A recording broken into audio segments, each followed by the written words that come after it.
Hi everyone, welcome to pre-quiz review for pre-quiz number 1.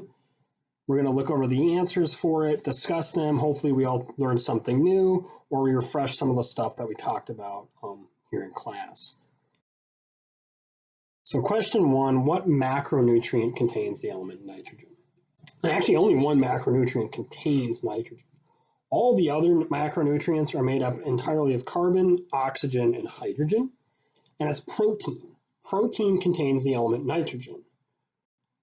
Nitrogen's of particular importance, not just chemically, but when proteins get damaged in the body, they need to be recycled, and some of that nitrogen's lost. So we need to replace it, and one way we replace it is, of course, through our diet in the form of protein.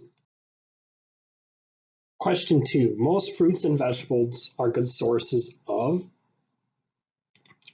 carbohydrates.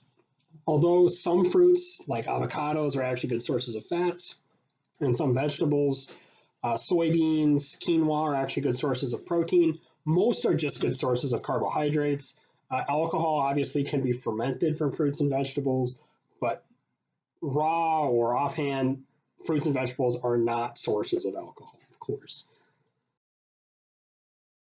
Question 3, of the 4 elements that make up food, it's carbon, hydrogen, oxygen, and nitrogen. And going back to question 1, what I talked about there is only one macronutrient contains nitrogen, and the other 3 are entirely made up of carbon, hydrogen, and oxygen. So this is the right answer.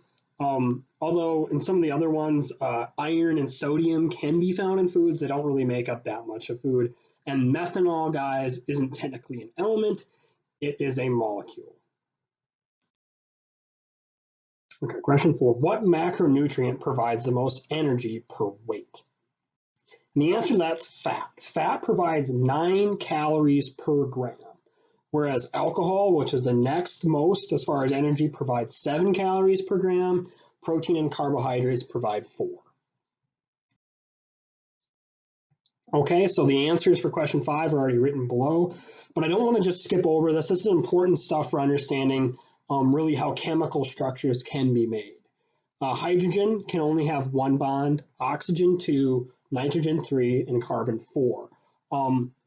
Except for oxygen and nitrogen, which oxygen can be negative and have only 1 bond, and nitrogen can be positive and have 4 bonds.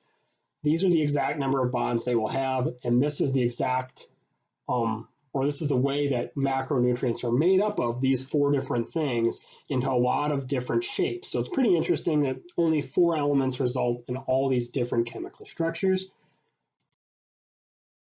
Okay, which of the following choices of macronutrients are essential? And believe it or not, well, one of these is obvious. Alcohol is not essential, but believe it or not, fats and proteins are actually the only essential macronutrient. Carbohydrates, although important source of energy and really the only source of energy for red blood cells and neurons, they can be produced by the body actually from proteins. So because of that, they're not essential. You cannot eat carbohydrates and survive, but you do need to eat fats and proteins to survive. Right, question 7. Amino acids are the building block of which macronutrient? So amino acids are actually the building block of proteins, and amino acids are called amino acids because they have an amino group, which has a nitrogen in it. So the fact that proteins are made up of amino acids is actually the exact reason why proteins are the only macronutrient that contains nitrogen. What macronutrients are typically polymers, which are molecules made up of repeating units in foods? The answer to this is proteins and carbohydrates. So as we just talked about in the last slide, amino acids are actually the building blocks of proteins, but carbohydrates are also usually repeating units in foods. Example of that would be starch. So starch is actually a polymer, glucose repeating. What macronutrient is the most immediate source of energy in the body? So as we just discussed, red blood cells and neurons actually need carbohydrates. So carbohydrates are actually the most immediate source of energy in the body. They're only just not essential because we can make them ourselves. And then for the final question, select all the physiological function of fats in the body. And we just talked about the last question. Carbohydrates are the most immediate source of energy for the body, so therefore that's not right. We also know that fats help protect the body from impact, so that it's cushioning, essentially. They form the boundaries of cells, and they're also important signaling molecules. So fats are really important. As far as signaling molecules, if you're curious, the sex hormones, estrogen and testosterone, are actually fat-based signaling molecules. You want to see how important they are. That's it for this little review session. If you need an extra hand, consult some of the other lecture videos that are going to be released. Thank you guys for the time.